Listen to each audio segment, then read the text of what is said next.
Hi, this is Priya. Welcome to MyTV News. ముందుగా వార్తల్లోని ముఖ్యాంశాలు.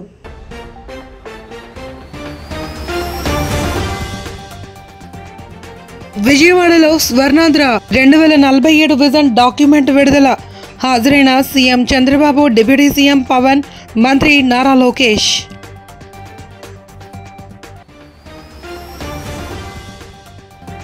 అల్లు అర్జున్ కు భారీ ఊరట. సంధ్య థియేటర్ ఘటనలో హైకోర్టు మధ్యంతర బెయిల్ మంజూరు.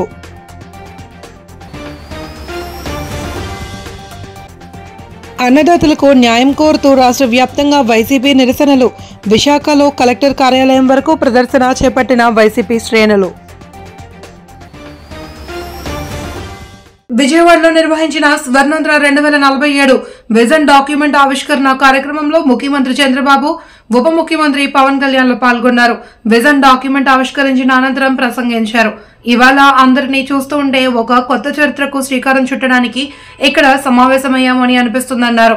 రాష్ట్ర దశ దిశను మార్చే స్వర్ణాంధ్ర విజన్ 2047ను ఇవాళ ఆవిష్కరించామని వెల్లడించారు. ప్రపంచంలోనే తెలుగు జాతిని నెంబర్ 1గా చేసేందుకు ఇవాళ బీజం పడిందన్నారు. ఇది సాధ్యమే అని మరొక్కసారి చెబుతున్నా అన్నారు. ప్రజల తలరాతలను, భావితరాల భవిష్యత్తును మార్చేదే ఈ స్వర్ణాంధ్ర విజన్ 2047 విజన్ ని ఈరోజు ఆవిష్కరిస్తున్నాం. ఇందులో మీరు ఒక్కసారి చూస్తే ప్రపంచంలోనే తెలుగు జాతిని నెంబర్ 1గా తేయడానికి ఈరోజు బీజం పడింది, ఆవిష్కరణ జరిగింది. ఇది సాధ్యం అవుతుందని చెప్పి మరొకసారి మీ అందరికీ విజ్ఞప్తి చేస్తున్నారు. ప్రజల తలరాతల్ని, భావితరాల భవిష్యత్తును మార్చబోతుంది ఈ స్వర్ణాంధ్రప్రదేశ్ విజన్ డాక్యుమెంట్. ఇంతటి గొప్ప కార్యక్రమంలో భాగస్వాములైన మిమ్మల్ని అందరినీ పేరు పేరున అభినందిస్తున్నా. మిమ్మల్నే కాకుండా రాష్ట్రంలో, దేశంలో, విదేశాల్లో ఉన్న తెలుగు వారందరినీ మరొక్కసారి మనస్ఫూర్తిగా అభినందనలు, ధన్యవాదాలు. ఇప్పుడే పవన్ కళ్యాణ్ గారు కొన్ని విషయాలు మాట్లాడారు. నేను చాలా ఎన్నికలు చూశాను, కానీ 2024 ఎన్నికలకు ఒక ప్రత్యేకత ఉంది. 78 నుంచి నేను ప్రత్యక్షంగా ఎన్నికల్లో భాగస్వామినయ్యాను. అనేక ఎన్నికల్లో మేము పోటీ చేశాం. కానీ మొట్టమొదటిసారిగా ఒకసారి చూస్తే 2024లో 93% సక్సెస్ రేట్తో 57% ఓట్లు పడిన ఏకైక ఎన్నిక నా జీవితంలో 2024 అని చెప్పి మరొకసారి. సినీ నటుడు అల్లు అర్జున్ తెలంగాణ హైకోర్టులో బెయిల్ మంజూరు చేసింది. అతనికి కోర్టు 4 వారాల మధ్యంతర బెయిల్ ఇచ్చింది. సంధ్య థియేటర్ ఘటనలో సినీ నటుడు అల్లు అర్జున్ కు చిక్కడపల్లి పోలీసులు అరెస్ట్ చేశారు. అతనికి గాంధీ ఆసుపత్రిలో వైద్య పరీక్షలు నిర్వహించిన అనంతరం నాంపల్లి కోర్టులో హాజరుపరిచారు. నాంపల్లి కోర్టు 14 రోజులు రిమాండ్ విధించింది. మరోవైపు తనపై చిక్కడపల్లిలో నమోదైన కేసును కొట్టివేయాలి అంటూ అల్లు అర్జున్ దాఖలు చేసిన క్వాష్ పిటిషన్ పై హైకోర్టు వాదనలు జరిగాయి. క్వాట్ పిటిషన్ అత్యవసరమేమీ కాదని ప్రభుత్వం తరపున న్యాయవాది కోర్టుకు తెలిపారు.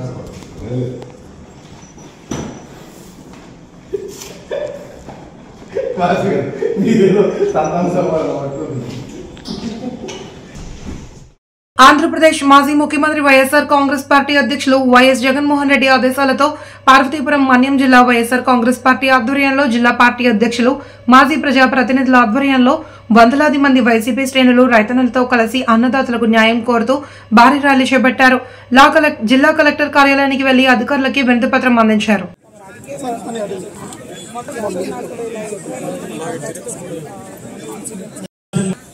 రైతు పక్షాన, రైతు కోసమే అహర్నిశలు కష్టపడుతున్న మన మాజీ ముఖ్యమంత్రి జగన్మోహన్ రెడ్డి గారు పిలుపు మేరకు ఈరోజు అన్నదాతకు అండగానే కార్యక్రమాన్ని ఈరోజు పార్వతీపురం మన్యం జిల్లాలో మనం చేయడం జరిగింది.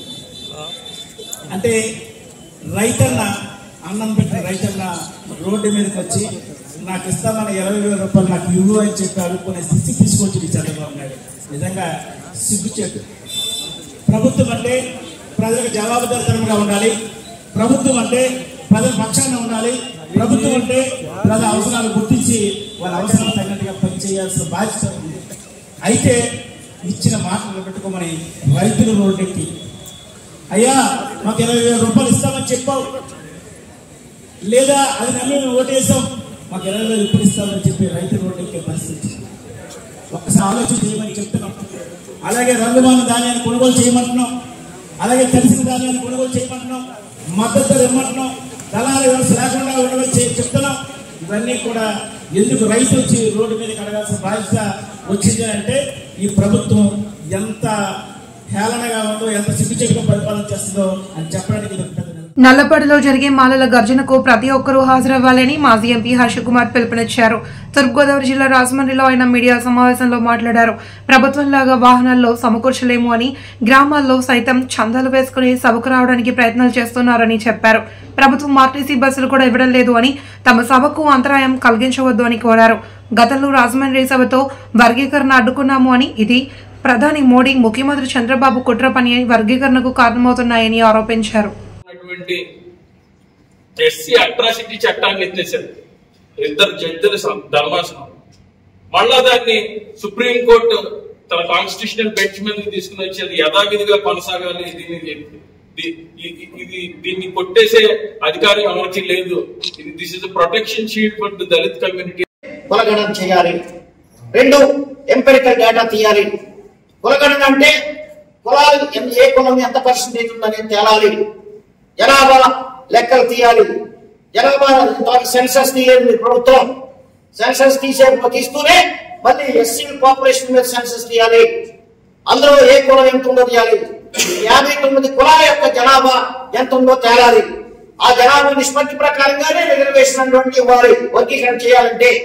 కాబట్టి జనాభా నిష్పత్తి తేలకుండా కులగణన 15వ తారీఖున డిసెంబర్ 15న గుంటూరులో నల్లపాడులో భారీ బహిరంగ సభ మాలల ఘర్షణ జరుగుతుంది.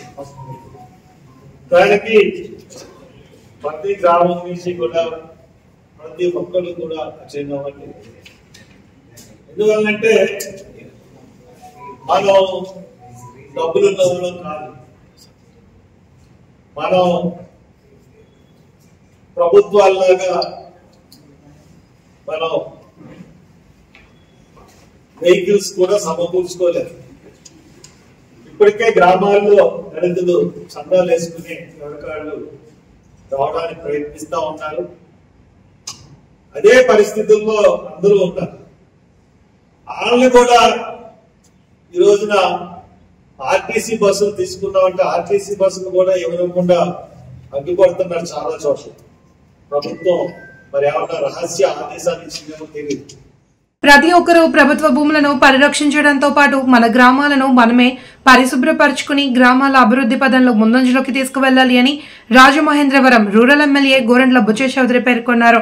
రెవెన్యూ సదస్సు మొదటి రోజులో భాగంగా కాతేరు పంచాయతీలో గంగిన వీర హనుమంతరావు ఆధ్వర్యంలో ఏర్పాటు చేసిన రెవెన్యూ సదస్సులో ఎమ్మెల్యే మాట్లాడారు. గత ప్రభుత్వ హయాంలో జరిగిన అక్రమాలను వెలుగులోనికి తీసుకువచ్చి సర్వేలో మరియు రికార్డుల్లో జరిగే లోటుపాట్లను సరిదిద్దే సదుద్దేశంతో రెవెన్యూ సదస్సులు ప్రారంభించామని పేర్కొన్నారు. ఈ కార్యక్రమంలో special deputy collector Polavaram irrigation project అధికారిని కె వేదవల్లి, మండల స్పెషల్ అధికారి కెఎన్ జ్యోతి, టీడీపీ నాయకులు నున్నా కృష్ణ, గంగిన నాని, బికిర సాంబశివరావు తదితరులు పాల్గొన్నారు. జరుగుతున్నాయి.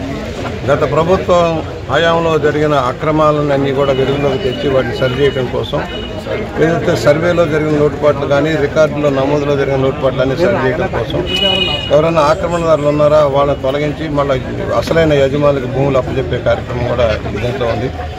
ఇవాళ ఏదైతే ల్యాండ్ టైటిల్ యాక్ట్ గత ప్రభుత్వం ప్రజల ఆస్తులన్నీ కూడా కబ్జా చేసి అప్పులు తేవడం కోసం చేసిన కార్యక్రమాన్ని ఆపేసి చట్టం చేసి ఇచ్చే కార్యక్రమం కానీ పాస్ పుస్తకాలు ఇచ్చే కార్యక్రమాన్ని అమలు చేస్తూ ఉన్నాం.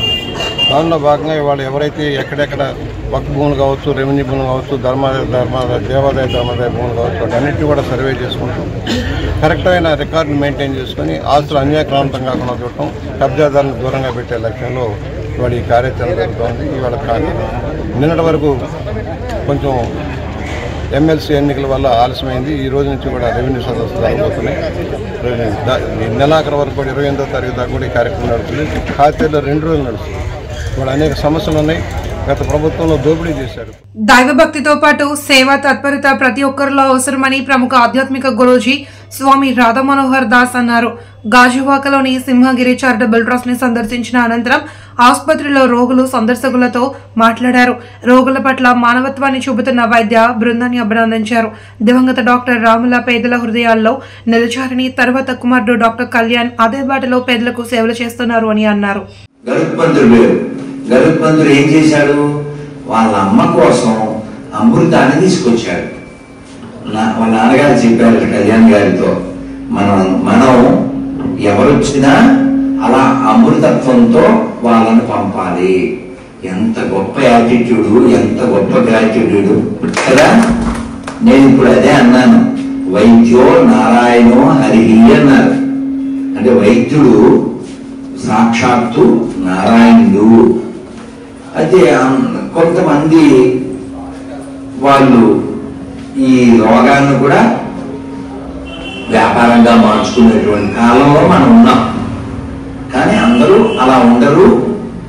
లోకం యొక్క క్షేమాన్ని వాళ్ళు కాంక్షిస్తారు అని చెప్పడానికి మనకి ఈ హాస్పిటల్ పెద్ద డాక్టర్ గారే మనకి పెద్ద రుజువు. ఎందుకంటే ఇప్పుడే మా రాము చెప్పాడు, వారు వెళ్ళినప్పుడు ఆయన యొక్క దేహం దగ్గరికి రావడానికి కూడా రాముడికి ఛాన్స్ లేదు. అంటే అంతమంది ఇంట్లోంచి చెప్పకుండా కూడా వచ్చేసారు. అంటే వారు ప్రపంచాన్ని జయించారు. అది మనం గ్రహించాలి. ధనాన్ని జయించిన వాళ్ళు, లేకపోతే జనాన్ని జయించిన వాళ్ళు, స్థలాలను జయించిన వాళ్ళు ఉండొచ్చు. కానీ వారు లోకాన్ని జయించారు వారి యొక్క గుణం చేత, వారి యొక్క హృదయం చేత, వారి యొక్క దయ చేత. కాబట్టి మనం అటువంటి వారి యొక్క స్థాపనలో పెట్టబడినటువంటి ఈ సింహగిరి హాస్పిటల్లో మరి మేము అనుకోకుండా రావడం జరిగింది. చాలా పాజిటివ్గా వచ్చాను, చాలా పాజిటివ్గా వెళ్తున్నాను. నాది చిన్న కారణమే, కానీ నేను ఇక్కడికి రావడం అనేది అదొక వంక మాత్రమే. జీవీఎంసీ కౌన్సిల్ సమావేశంలో సచివాలయ సిబ్బంది పనితీరు విషయమై తాను చేసిన వ్యాఖ్యలకు కట్టుబడి ఉన్నాను అని 69వ వార్డు కార్పొరేటర్ కాకి గోవింద్ రెడ్డి స్పష్టం చేశారు. గోవింద్ రెడ్డి వ్యాఖ్యలను నిరసిస్తూ సచివాలయ సిబ్బంది గురువారం సాయంత్రం ఆందోళన చేపట్టిన సంగతి తెలిసిందే. ఈ క్రమంలో గోవింద్ రెడ్డి తన వార్డులోని వెంకటేశ్వరరావు కాలనీ సచివాలయానికి వెళ్లారు. అక్కడ సిబ్బంది పనితీరును, ప్రజల రాకపోకలను పరిశీలించారు. ఈ సందర్భంగా గోవింద్ రెడ్డి మీడియాతో మాట్లాడారు. ఇక్కడ అవినీతి పరులని కానీ, పని చేయట్లేదని కానీ, పని బతికిస్తున్నారని కానీ నేనేం మాట్లాడలేదు.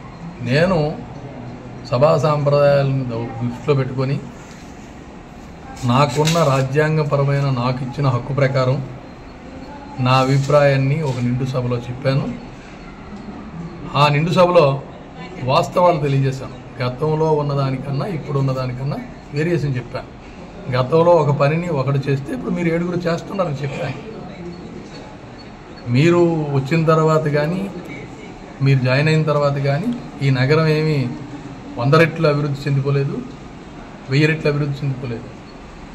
కాబట్టి మీరు చేస్తున్న ఉద్యోగానికి మీరు సరైన న్యాయం చేస్తున్నారు. మీరు ఆత్మవిమర్శ చేసుకోవాలి తప్ప నేను క్షమాపణ చెప్పే సమస్య లేదు, నేను తప్పు మాట్లాడలేదు. కాబట్టి మీరు బాధ్యత తిరిగి చదువుకున్న పిల్లలు, వాళ్ళు భవిష్యత్తు ఉన్న పిల్లలు, గవర్నమెంటుకి ఆదాయం ఏ రకంగా వస్తుంది, సంపద సృష్టించాలని ముఖ్యమంత్రి గారు కింద మీద పడుతున్నప్పుడు ఈ సంపద సృష్టించి మీకు జీతాలు ఇస్తూ పేదరికాన్ని తొలగించాలని ముఖ్యమంత్రి కృషి చేస్తున్నప్పుడు వారి ఆశయాలకు అనుగుణంగా పనిచేసి సంపద సృష్టిలో భాగంగా ధనాన్ని కూడా దుర్వినియోగం కాకుండా చూసుకోవాల్సిన బాధ్యత కూడా మన మీద ఉంది. ముఖ్యంగా ప్రభుత్వ ఉద్యోగులుగా మీ మీద కూడా ఉంది. అయితే మీరు గతంలో జోనల్ కమిషనర్లు ఇంటి పన్ను వసూలు చేయమని ఈ పోస్ట్ మిషన్లు ఇస్తే మీరు ఎంత అల్లరి చేశారు? పట్టుకెళ్ళారా? ఈ పోస్ట్ మిషన్లు వాడుతున్నారా? ఒకసారి మీరు ఆత్మవిమర్శ చేసుకోండి.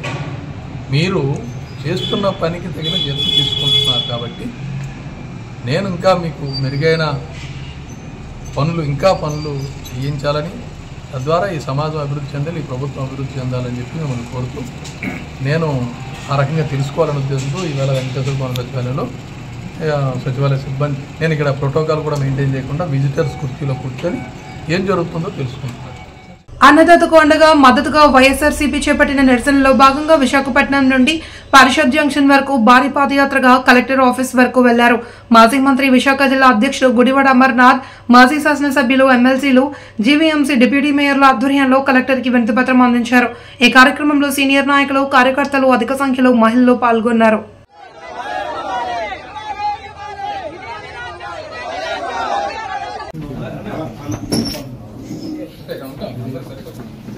ఆంధ్రప్రదేశ్ రాష్ట్ర భవిష్యత్తును మార్చబోయే స్వర్ణాంధ్ర @2047 విజన్ డాక్యుమెంట్ ఆవిష్కరణ వేడుకల్లో విశాఖ జిల్లా నుండి వివిధ విభాగాల అధికారులు భాగస్వామ్యమయ్యారు.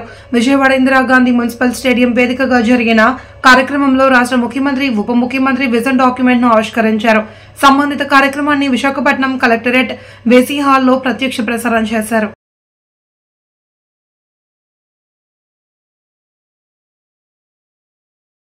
విజయనగరం జిల్లా రాంభద్రపురం మండలం కొట్టకి చెక్పోస్ట్ వద్ద పోలీసులు వాహనాలు తనిఖీలు చేపడుతూ ఒక లారీ, 2 బొలెరో వాహనాల్లో గంజాయిని ఒడిశా రాష్ట్రం నుండి మధ్యప్రదేశ్ కు తరలిస్తున్న 3 నిందితులను అరెస్ట్ చేసి 810 కిలోల గంజాయిని స్వాధీనం చేసుకున్నట్లు బొబ్బిలి డీఎస్పీ పి శ్రీనివాసరావు తెలిపారు. సుమారు 9 గంటల ప్రాంతంలో ఒక బొలెరో వెహికల్ ఒకటి వచ్చిందండి. ఆ బొలెరో వెహికల్ని మేము అనుమానంతో ఆఫ్ చేసి చెక్ చేయగా డ్రైవర్ దొరికాడు. అందులో ఉన్న వాళ్ళు ఒక 2 పారిపోయారండి. వాళ్ళు పారిపోతే అది ఎందుకు అని చెప్పేసి మేము చెక్ చేస్తున్నాము. ఈలోగా ఇది చూసి వెనకాల ఇంకా బొలెరో పికప్ వ్యాన్ ఒకటి వచ్చిందండి. ఆ వ్యాన్ కూడా ఎప్పుడైతే మమ్మల్ని చూసారో అందులో ఉన్న వ్యక్తి, మిగిలిన వాళ్ళు అందరూ పారిపోయారు. తరువాత ఒక లారీ ఒకటి వచ్చింది. ఆ లారీని ఆఫ్ చేశాము. మీరు చెక్ చేస్తే ఫస్ట్ ఉన్న బొలెరో వ్యాన్లో అందులో ఒక 30 కిలోస్ గాంజా ఉందండి. అలాగే రెండో వెహికల్ అయిన బొలెరో పికప్లో కూడా ఒక 30 కిలోస్ గాంజా ఉంది. అలాగే ఈ వెహికల్ లారీ ఏదైతే ఉందో అది బొగ్గు లోడుతో వస్తుందండి. బొగ్గు లోడుతో వస్తూ వాడికి ఎక్కడికి ముఖ్యాంశాలు.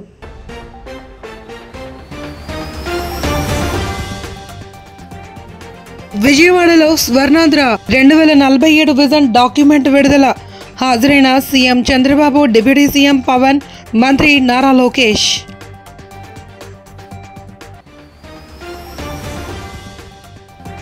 అల్లు అర్జున్ కు భారీ ఊరట. సంధ్య థియేటర్ ఘటనలో హైకోర్టు మధ్యంతర బెయిల్ మంజూరు.